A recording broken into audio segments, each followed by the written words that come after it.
Welcome to our channel, Behind My Story. Please like, share, and subscribe.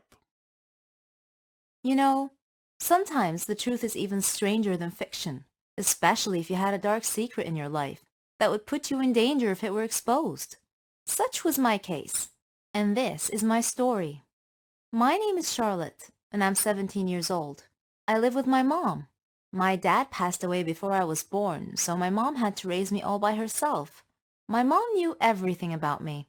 My school studies, my friends.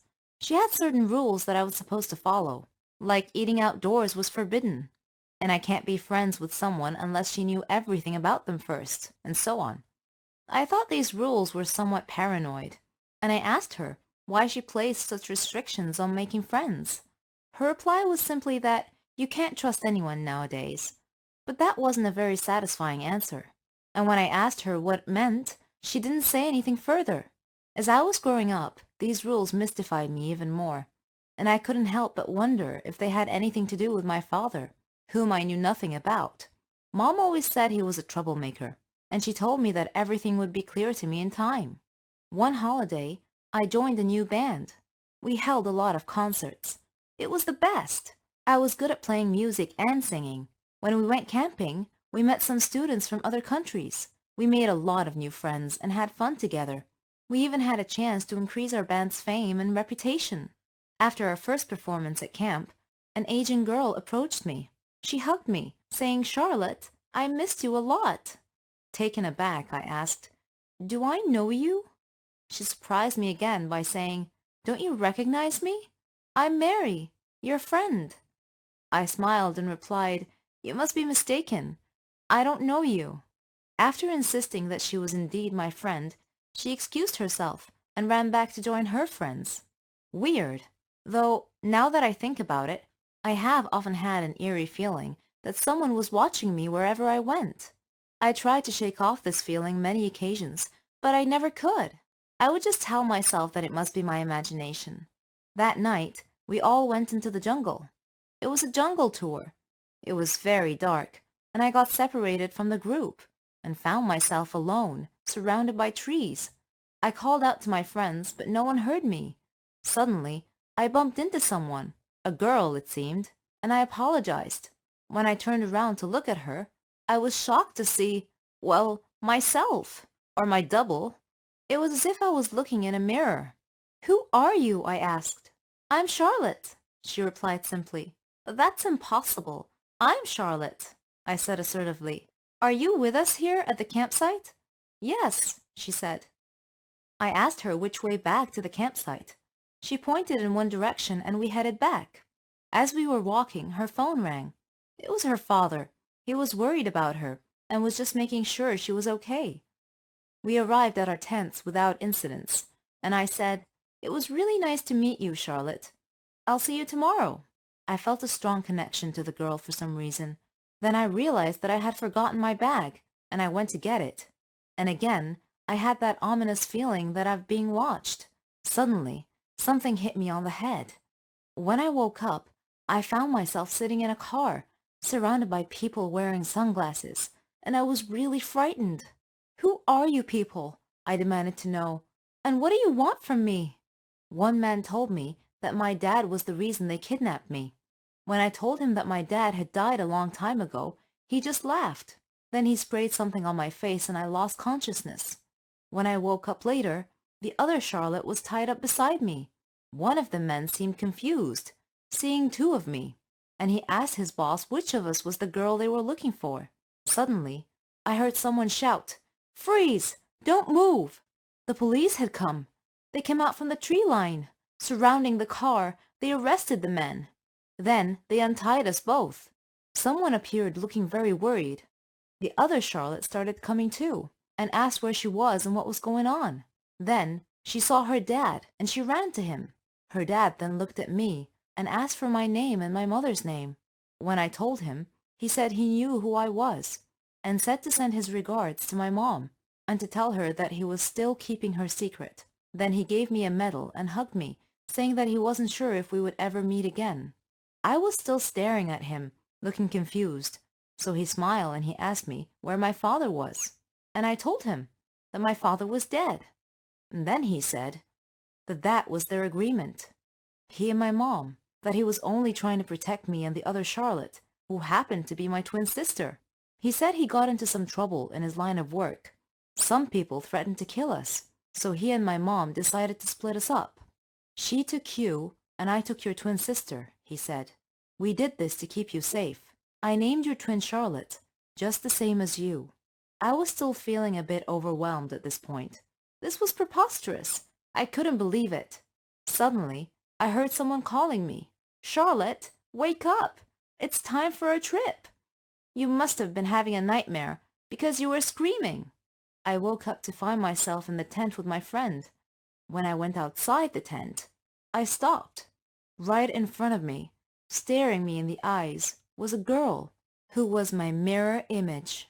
End-of-the-world scenarios are presented in a lot of Hollywood movies. Zombie apocalypses, alien invasions, meteor collisions, monstrous solar flares, premature ice ages, and worldwide deadly virus outbreaks. The last one is the one I used to imagine, a deadly viral outbreak that spread all over the world and wiped out humankind. My name is Rita, and I'm 21 years old. And as you can see from my introductory paragraph, I have an active imagination. I'm in my senior year at med school, on my way to becoming a doctor. My parents died in a car accident, which left me responsible for raising my younger brother. Our aunts and uncles lived in another city, so they couldn't really help us much. It was up to me to nurture good habits in him regarding food, health, and education. I had to find work after my parents died, so I got a job at the hospital, where all the doctors predicted that I would have a bright future ahead of me. One day, the hospital director called me into his office and told me that I had won a scholarship to study and work in China. I was so happy. I'll get to work and study abroad in a foreign culture, but that meant that my brother would have to come along. So, we went to China, and we got an apartment near the hospital I was supposed to work. China was a beautiful country. All the people worked diligently. The area I was in was exceptionally clean, and all our neighbors were very kind. China was one of the most powerful industrial countries in the world. The only obstacle I faced there was finding suitable food to eat. The Chinese people ate practically anything that moved. Dogs, cats, snakes, scorpions. Ugh, disgusting. But when I heard that they ate bats, I threw up all night. During my studies, I knew that China had a lot of rare illnesses, but I never imagined that I would encounter any while I was there. One day, our hospital received a case with strange symptoms. After many diagnostic tests, we still couldn't figure out what the affliction was. The patient had a fever and a very bad cough. His respiratory system was in severe distress, so we put him in the intensive care. Shortly after, we began receiving an influx of patients with the same symptoms, a red flag that an epidemic was probably already on the way, and my brother and I were right in the middle of it. What a nightmare! Soon afterwards, my brother fell ill. That's where I drew the line. If an apocalypse was coming, I wasn't quite ready for it yet, so we left China and returned home. Thousands of people died in China due to that rare disease, but thankfully, my brother recovered fully and is now okay. As for me, I shifted my studies to seeking out a cure for this new coronavirus that broke out in China. One nice thing about success is seeing all your friends and family being so proud of you and your accomplishments. This mutual respect and appreciation is what real friendship is all about. My story is about success and friendship, and also when two friends become incompatible and no longer go hand in hand. My name is Sherry, and I'm 21 years old. I had a friend named Margot. She wasn't just my friend. She was my best friend. My sister. She meant the world to me. We were alike in so many ways. Even in our hobbies, our dreams. After my dad's death, Mom and I moved to Margot's neighborhood, since her mom was my mom's best friend. I was only 3 years old at the time, so Margot and I practically grew up together. At school, we shared the same classes, studied together, and even partnered as lab partners. She and I both aspired to become pharmacists. I struggled through high school, but made it through with Margot's support and encouragement. I didn't have as much freedom and independence as she did, because my mom was too overprotective of me. It was at this point that my story really began. When I decided to join the Faculty of Pharmacy, Margot asked me why I chose that major, and I told her that my dad had died of a malignant disease, that had no cure, so it was my dream to find a cure for it, to save lives. I studied hard and successfully enrolled in the Faculty of Pharmacy. Margot was very happy for me, and she promised to keep me focused on discovering that cure for Dad's fatal disease that I so passionately sought. I asked her to stay by my side the whole time, and she was happy to do so. The Faculty of Pharmacy was located abroad, so outside my country. I would be independent, free of Mom's smothering control. Frankly, I looked forward to it.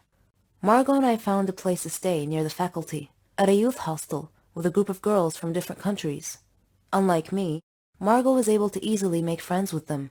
Our studies weren't easy at first, but we worked hard and muddled through. I was so excited to delve into my research and learn as much as I could. I queried instructors and doctors constantly to expand my knowledge. This was my beginning, and Margot stood by me the whole time. Eventually, we graduated from the faculty and launched our careers. I started at one pharmaceutical company, while she started at another. We were now competitors of a sort. In preparation for my private research, I rented a flat near my company. Margot did the same near hers. She was always asking me how my research was going. She knew I was trying to develop an antibiotic to cure Dad's deadly disease. It wasn't easy, though, because the body's immune system attacked the antibiotic and destroyed it before it could destroy the diseased cells. I had to discover a neutral substance that the immune system wouldn't attack, so that the drug could penetrate into the body far enough to find and destroy the diseased cells via chemical interactions. My first research paper was rejected, but I kept trying, and with each attempt, I would discover something new. During that time, Margot was also busy with her work. One day, she called me. She was crying because she had been fired from her work. They accused her of stealing an important research. I told her that she was so proficient in her work that she should not be sad, but rather should try and get a job at my company. I told her that I would recommend her to my manager. She hugged me and thanked me a lot, and said, "You really are the best friend ever, Sherry." The next day, I told my manager about Margot, and said that she was looking for a job and was waiting outside. He interviewed her and gave her a job. I was so happy now. She and I were working at the same company. Margot continued asking me about my research, and I gave her occasional updates. I was hesitant to tell her too much, but then again, she was my best friend after all, so I invited her to my home to tell her about my research. Margot wasn't as happy as I thought she would be to hear about my progress, but I figured that was because of her recent firing. My personal research took all my time. It was even more important than my work. One day, when I reported to work, my manager told me that they didn't need me anymore, that I was being let go, fired. I was shocked and asked why. He said that I was spending too much time at home doing my private research and too little time at work. He told me he had had several letters delivered to my home, instructing me to come back to work, and that I hadn't answered him, and that I had failed to come back to work. He told me that my roommate, Margot, had received the letters on my behalf, and had promised to deliver them to me. I was shocked. I told him that she never said anything. Returning home, I confronted Margot and asked why she didn't deliver my boss's letters to me. She acted so apologetic and said that she had received the letters, but she had been so busy that she put them aside and forgotten about them. I forgave her, but I felt that she wasn't being completely honest with me. I brushed it off and told her that being fired would simply free up my time so I could spend more time on my private research. Days later, Margot called me and asked me to come celebrate with her. When I asked her what the occasion was, she said that she had gotten a promotion and taken my place at work, my former job. I was happy for her, but at the same time, I felt that there was something wrong with these circumstances, and that feeling seemed to be growing. Time passed, and my experiments finally met with success. I had succeeded in finding the drug that could destroy the diseased cells. I was over the moon. Dad would have been so proud of me. I called Margot and told her about my discovery, and she said, "Oh, Sherry, you did it! You discovered the cure!" I told her that I planned to present my research to another pharmaceutical company soon, one that was better than my previous one, the one that had fired me. She acted happy for me, but had a strange look on her face. Then I felt sleepy, and I said good night. She said she would be staying up for a while, so I just went to sleep. When I woke up the next morning, I found my research area in shambles, and my research data was missing. I woke Margot up and told her that someone had stolen my research last night. She said that's not possible. Who else knew about your research besides you and me? And I said, maybe it was my former manager. Maybe he had somehow guessed that I had made a breakthrough. I don't know. I called the police and reported the break-in and theft of my research data, but they couldn't find any evidence as to who the culprit might be. I returned to my home country disappointed and dejected. I got another job at a company near my house. Many months had passed. I wasn't in touch with Margot anymore. We kinda lost contact somewhere along the way.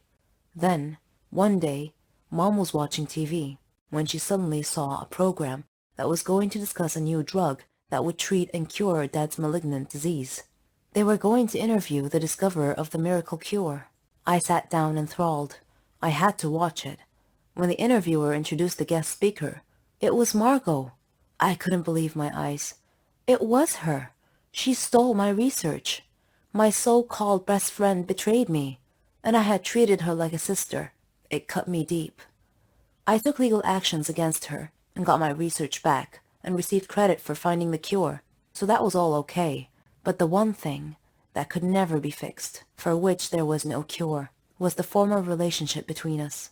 She had stabbed me in the back and destroyed my faith in humanity, and I don't think I could ever find a cure for that. My name is Carl, and I'm 15 years old. I used to be the team leader of the school's basketball team, and I was proclaimed the best player on the team for the past 2 years. Unfortunately, I developed a bad leg infection and had to quit playing, so I became the team's coach instead. A player named Frank assumed the team leader position when I transitioned to the coach position. He and I were not on good terms. In fact, we were downright enemies. Our team, which had won many championships in the past, began losing games under Frank's leadership because he refused to follow my guidance. Some team members requested that I rejoin the team, but I told them that my leg hadn't healed yet. I was still undergoing physical therapy to regain my leg's strength. After a few months, I was well enough to start joining the team's practice sessions. The team players all hugged me and were glad to see me getting back into shape to rejoin the team. Except for Frank, that is. Frank was not pleased at all. I saw the hatred in his eyes when he realized I was going to come back and take the team leader position again. He said that I'd been off the team too long to be allowed to return to it as a team leader again. I told him that my infection was something that was beyond my control. He reminded me that there was a school tradition that one could challenge another for the team leader position by a show of bravery, which was to jump from a cliff into a lake below. So he challenged me to make that jump. If I could do it, then he would gladly relinquish his team leader position to me and give me $1,000 to boot. He was so confident because he knew that I had a fear of heights. He also knew that if I didn't accept his challenge, then I would be in an untenable position as far as all the team members were concerned, so I had no choice but to accept his challenge. He scheduled the challenge date and invited the team to watch the challenge. I was terrified, but it was now a matter of pride and dignity and a test of my mettle. My reputation was at stake. I arrived at the lake first, then the team members one by one, and then Frank arrived last. He handed the money to one of the players and said that if I couldn't make the jump, then he, Frank, would keep the money and remain the team